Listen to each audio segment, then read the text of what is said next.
order. Senator Day. Thank you, Mr President. My question is also to the Cabinet Secretary representing the Minister for Trade. The government is on a roll with its tariff-slashing trade accords with Japan and South Korea, the top two in the Bloomberg Global Innovation Index, plus CHAFTA and the Trans-Pacific Partnership. Hopefully we will see a deal with India before too long. And I acknowledge that none of this momentum would be without possible today were it not for the tireless work of the former South Australian MP, the late Bert Kelly. Minister, Israel ranks 5th ahead of the USA even on the Bloomberg Innovation Index. Israel has free trade deals with the USA, Canada, the EU, Mexico, Colombia and Turkey. What progress is being made on a free trade agreement with the great innovating nation of Israel? Thank you, Senator Day. The Cabinet Secretary representing the Minister for Trade, Senator Danis. Thank you, Mr President, and I thank Senator Day for his question. He gave me some notice of this question, and on the way through, can I recognise his efforts to promote a more enterprising on my left and a more market-driven Australian economy. He mentions the great Bert Kelly, who was the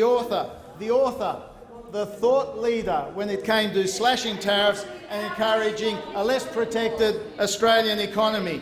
While an FTA with Israel, Mr President, is not currently part of our work program, I think it's an interesting point raised by Senator Day, which I will follow up. We've already been pursuing an ambitious trade agenda.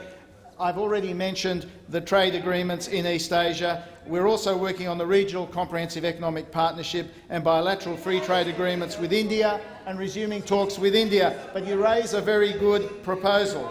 We consider a range of factors, Senator Day, through you, Mr President, in considering whether to pursue a bilateral free trade agreement. We seek to conclude them with partners who have shared interests in FTAs that are high quality and comprehensive, are genuinely trade liberalising and which advance our broader objectives, including at the multilateral level through the World Trade Organisation. Now, it's true that Israel maintains significant tariffs on a range of agricultural and food products. These tariffs on agricultural products were found to be 24.5% compared to 4.2% for non-agricultural products. And we are supportive of Israel's efforts in the WTO and bilaterally to address barriers in agriculture, manufacturing and services. We've welcomed the unilateral liberalisation of trade by Israel in areas such as dairy products in 2012. Israel was our 43rd ranked bilateral trading partner in 2014. This suggests that there is a lot of scope to grow that relationship, both in terms of trade and investment. Two-way investment stands at $1.4 billion. We can do better than that. Thank you, Cabinet Secretary. Senator Day, a supplementary question. Order on my Mr President, Israel is a world leader in water recycling and desalination and can produce desalinated drinking water at $830 a megalitre, comparable with Murray-Darling water prices in the drought, and a third of the $2,400 a megalitre desalination costs in Adelaide. Israel is also a world leader in drip irrigation, which my home state has adopted to improve food production levels and the Murray River health. What role will water technology trade play in future negotiations?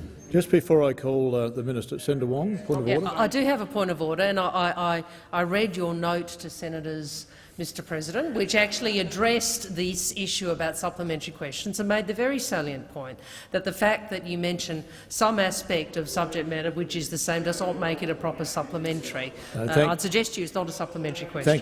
Thank you, Senator Wong. I'll give the senator an opportunity to rephrase that question, but that question was not a supplementary question to the primary question. Well, the final point was what role will water technology trade play in future negotiations? We're talking about a free trade agreement. What role will water play in free trade? All right, order. On my left. On my left. Order. Senator Cameron and Senator Edwards. Senator Day, I'll allow that question to stand as I have in the past. It's borderline supplementary to the primary question. The primary question went into other matters in relation to other countries, not just the water in relation to Israel. But I'll allow that to stand on this occasion. I urge all senators to be cautious with their supplementary questions and the framing of them. Cabinet Secretary. Thank you, Mr President. Water technology could potentially be a strong focus of interest, and I am, of course, someone who's very interested in recycling. Of course, much can be achieved outside of the FTA process. Drip irrigation technology originating in Israel Secretary, has indeed had— Order, Cabinet Secretary. Order. Let's come to order. On my left. Order. Now, Senator Cameron and Senator Lyons. Cabinet Secretary. Thank you, Mr President. Such technology is a fine example of the benefits of innovation and invention, and Israel is to be commended for the energy and effectiveness of its innovation and technology sector.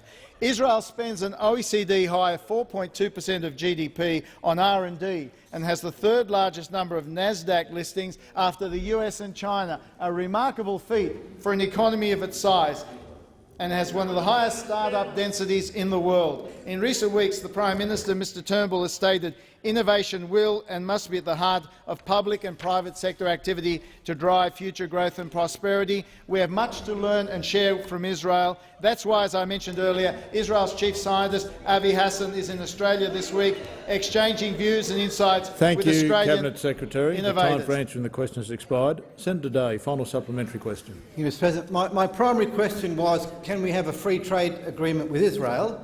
My supplementary was, will water technology play a part of those negotiations?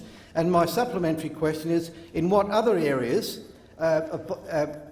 fields can we collaborate with this great nation of Israel? Mr Cabinet Secretary. Well, thank you, Mr President. Again, I thank the senator for his supplementary question. In fact, for many years I remind the senator that the Australia-Israel Chamber of Commerce has been a highly engaged facilitator of business links between Australia and Israel. I commend them for their many successful delegations and the forging of business links between our two countries.